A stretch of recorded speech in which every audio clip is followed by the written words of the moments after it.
Thank you very much to our panelists for nuanced comments. I understand that we're running a little bit against time, but I want to invite the audience to come. If you'd like to ask a question to our panelists, just please line up. I would ask you to focus on a question and not a comment, and try to keep it short and sweet and impactful. So thank you. My name is Derek Henry Flood. I'm a journalist at the War Diaries and an analyst. I have a question about the power disparity of the linguistics of the conflict, meaning that the terms of endonym and exonym. An endonym is what one society calls itself in its own indigenous language. An exonym is what that society is called in an external language. And this is, we talk about Israel and Palestine, not Israel, which is very close to Israel, and Palestine. And we say Israeli, and we don't say Palestini, we say Palestinian. This might seem like kind of an obscure thing or sort of a side quest in the conflict, but I'm wondering if anyone thinks that it actually has a real world effect in terms of basically one side is essentially called what it defines itself in linguistic terms, and the other side is called something that's an external term from history. Thank you. We'll take two at a time. Sure. Yeah, thanks to everybody, and yeah, Shannon, thanks for, making the trip down. It was great to hear what you had to say. My question's for Lean. Given the attacks on UNRWA, what do you think can be done in terms of both political actors and also just ordinary people to sort of counter and try to re-legitimize the really critical work that you guys are doing in this terrible challenge? Thanks.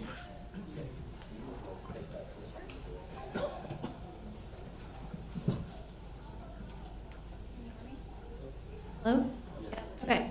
That's a great question. Thank you for the question.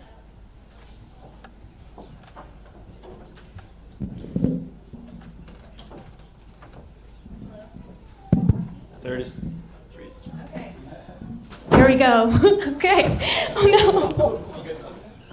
So, in answer to your question, what UNRWA needs most right now is funding and support. So the US government was historically UNRWA's largest donor, contributing more than $360 million a year. And that funding has been paused since January of 2024. And as we all know, the humanitarian needs have only exponentially grown since then. So what we are focused on is getting that funding restored.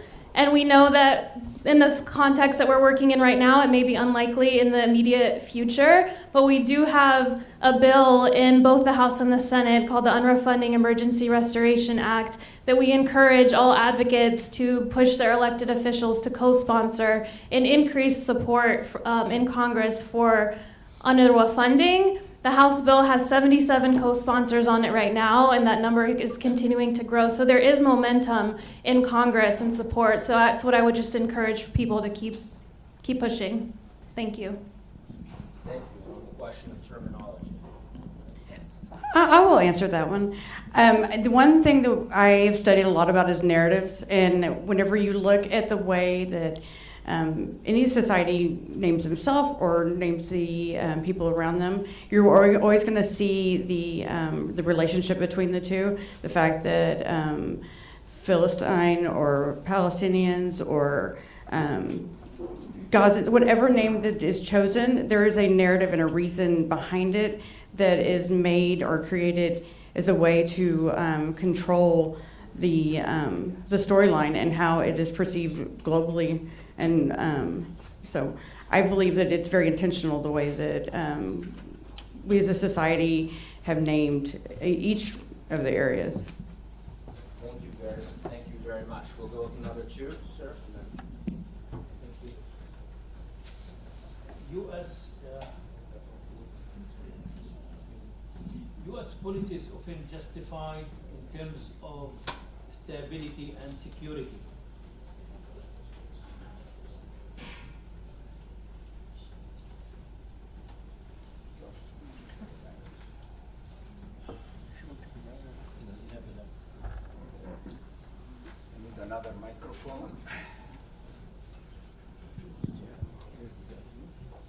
Thank you. This policy is often justified in terms of stability and security. Yet the conflict continues to cycle through repeated violence. To what extent is current security first policy contributing to long-term instability rather than resolving it? Thank you. Can you hear me? Hi. Yes. I just want to ask maybe Omar and also Josh to build a little bit on what Omar was saying to tie in these many issues together in the region. I mean, there's a war ongoing now with Iran, on top of that Lebanon, on top of the genocide in Gaza. And I wanted to see if you can give a bird's eye view of how we got here, because I feel like there was a shift from the Obama era, I mean, especially towards the end with the Iran deal and, you know, a lot of hope for a big change in US policy in the region. And then came the exact reversal, and then we got, you know, lots of tension with Iran pulling out of the JCPOA, assassination of Soleimani, Abraham Accords. And in between, we also had a Democratic president, the vice president to President Obama. And you know, sort of, I feel like going downhill continued, but then at the same time, you had Jake Sullivan write that famous piece that everything is going great and peace is coming to the region, building on Abraham Accords, really building on maximum pressure on Iran without calling it maximum pressure, not returning to the JCPOA, all of that. And then arriving where we are today. If you can, maybe the actual question is, do you think this was by design? Was this policy? Is this a lot of miscalculations, misunderstandings? How did we sort of get where we are, which I think more of a neocon, hawkish wing of the Republican Party imagined, where we had this America first, MAGA, and then a Democrat in between, and now where we are. Thanks. Thank you very much. Let's take this security question. Okay. Yeah, just briefly on the stability and security question. Does security first policy lead to longer-term instability? Yes, it does. I think one of the issues you have is that there's also a disconnect between how we execute security and its impacts abroad and how we feel them at home, right? We are insulated from the impacts of our actions, so there is very little accountability. Even if you think about the Iraq War, if you talk to certainly military veteran families, it had a huge impact on many American families, but our military is also increasingly insulated from our own society, and therefore there is no real feedback loop that provides the consequences of our actions back into our national dialogue until and unless it gets really, really bad. And I think we are going to get to that point, but we're not there yet, unfortunately. And then briefly on the question of, why has it gotten this bad? I do think a big part of that is, the Biden administration, certainly in the last 2 years of itself, was really, whether you want to call it the high point or the low point of US unconditional support to Israel. I think even under Obama, even under Bush too, there was some willingness to sort of push and not take everything Netanyahu says as, gospel, as it were. And that went away. And then I think that did lead to a series both of misunderstandings of where Israeli society is. I think that's still a misunderstanding in America, and of what the consequences would be. And I think there are also miscalculations on Israel's part, and very clearly on Netanyahu's part, of the disconnect between their ability to impact the region and what it would mean for their own isolation and future. Yeah, I mean, look, I think there's a regional and a global element to this. On the regional dynamic, again, that's my presentation was saying, you can go back to decades of U.S. failing to use its leverage to restrain Israeli impunity, but we saw this on hyperdrive since October 7th, right? I mean, the Biden administration continually failed to use leverage to stop the Israeli government, whether it's starvation or was escalating their attacks, not seeing a ceasefire.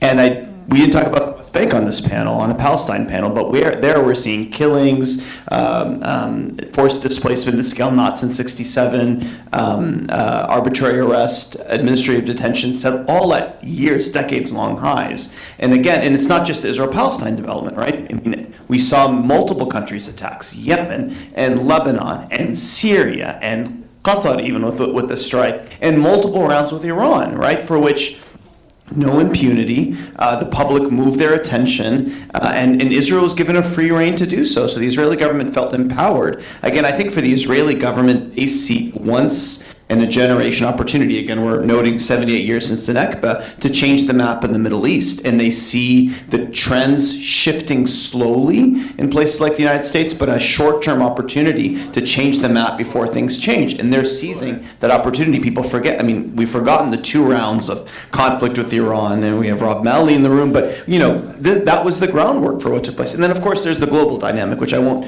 dwell on here, but Venezuela, you know, I think this Trump administration felt a hubris based on the Biden administration, what it did, but then what it was doing, that it could just go in, go out, and enact change. And so, and again, the last point I'll make is sometimes there's an effort to try to attribute logic to what the Trump administration does, and sometimes, you know, we risk overanalyzing what, you know, might just be a naked, you know, attempt at shifting a map.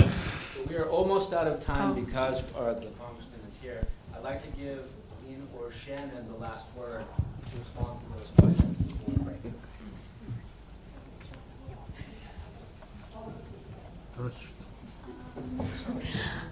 I think the questions were answered pretty well, but I do just want to reiterate on what Omar said about how we can't forget to include the West Bank in all conversations about Palestine, because that is a part of a strategy of fragmentation. We're seeing the same thing happening in Lebanon right now, where we essentially have 2 Lebanons. We have Lebanon and southern Lebanon, and as this pattern continues, that is a goal. And so thank you for making that point, and I just want to reiterate that.